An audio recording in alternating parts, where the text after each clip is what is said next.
Cooking with Beth show, the Cooking with Beth show, the Cooking with Beth show with coffee.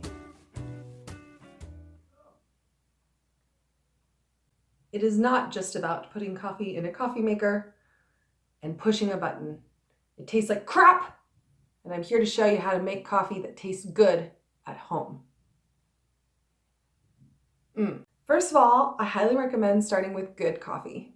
I recommend buying directly from the lovely roasters, especially if you have a local coffee roaster, because they're wonderful and they really do an amazing job. Of course, I'm going to recommend using Sweet Bloom because Sweet Bloom coffee is absolutely the best coffee. I am biased because I used to work there. Go to their website, sweetbloomcoffee.com. You can order it and have it shipped directly to your house. Or hey, pick it up at the store and you can say hi to a barista from far, far away and give them one of these. Maybe some finger guns. Whatever you do to be awkward like me. I use a Kalita Wave. It's a lovely little porcelain thingamajiggy. These are what we use at the Sweet Bloom shops. And I say we as though I still work there, which I don't. But this is what I used to use when I was a barista at Sweet Bloom. Next, you're going to need filters. You can also get these at Sweet Bloom, as long as they're still in stock.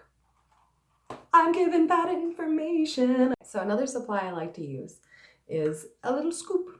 It's so cute. It's mostly because I'm lazy and I don't always measure how much coffee I use. Sorry, Miguel.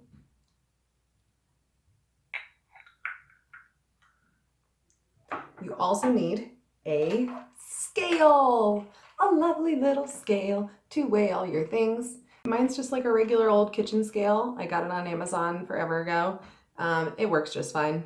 I recommend a charging one though, because I hate putting batteries in stuff. Batteries are such a waste. It's the 21st century. Let's recharge stuff. Okay, so, oh God, why is everyone texting me right now? I have a gooseneck kettle. I also ordered this on Amazon. It's fine. The reviews are very funny because they say things like, it took me forever to fill up my tea kettle, my teapot, which is hilarious because that's not what this is for. It's purposefully made to slow down the pour, which is great for pour overs.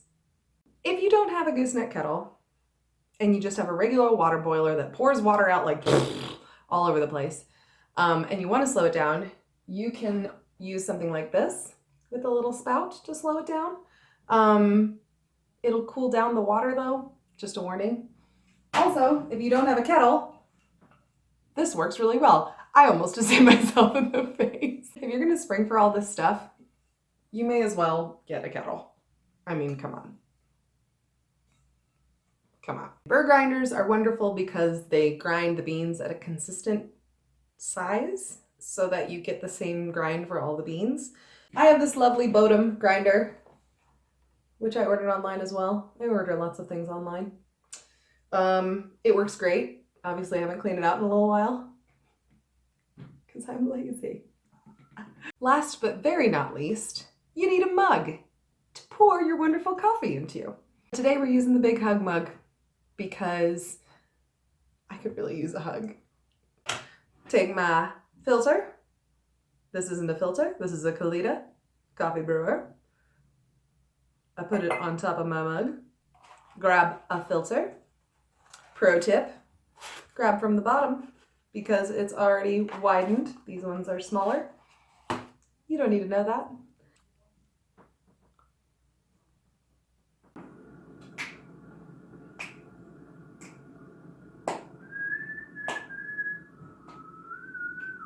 I forgot to mention that I don't use a timer.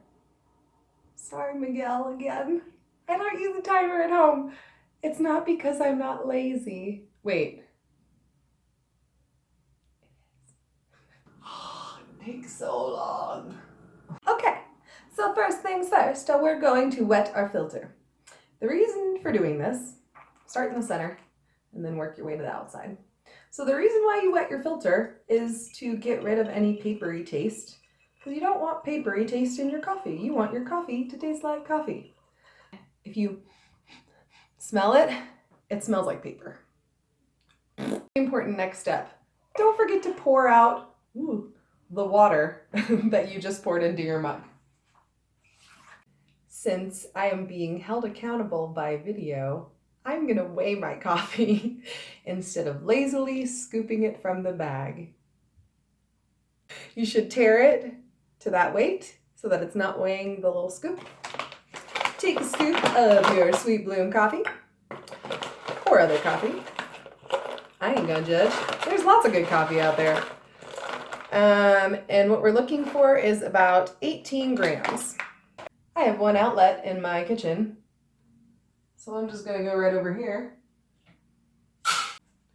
I like to have the grind setting a little bit farther, a little bit more fine than the recommended drip one. It's just what I prefer. I recommend experimenting with what grind you like.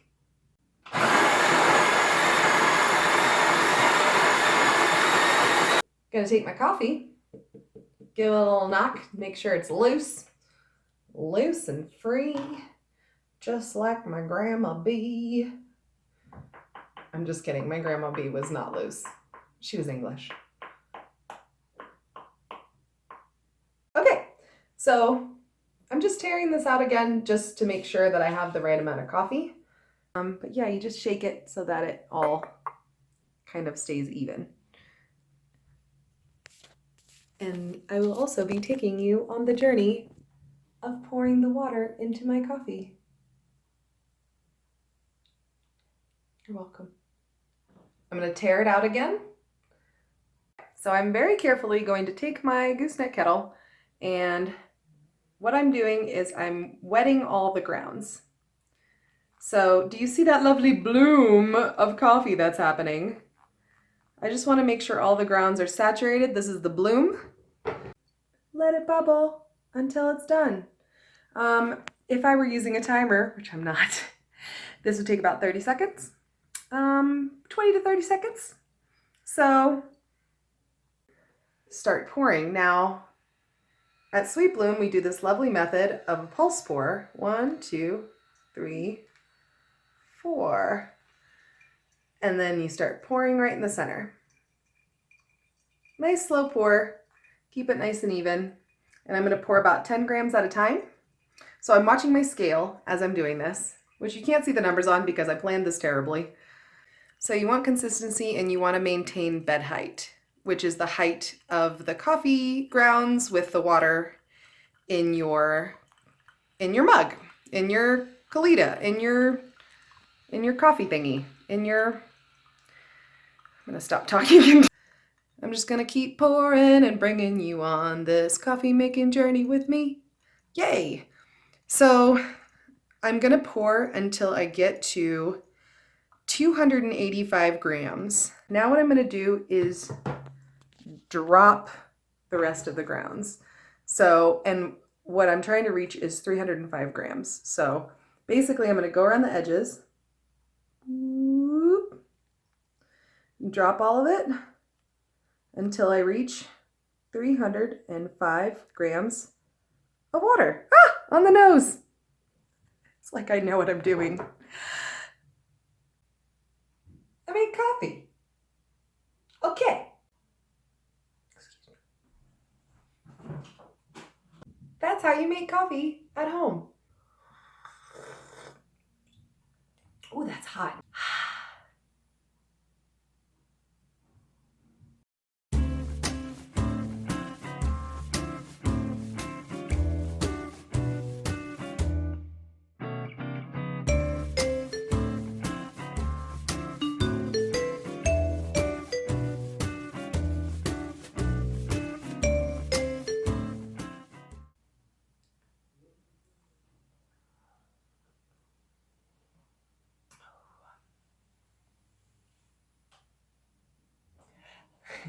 I didn't really go anywhere. I was doing the elevator thing.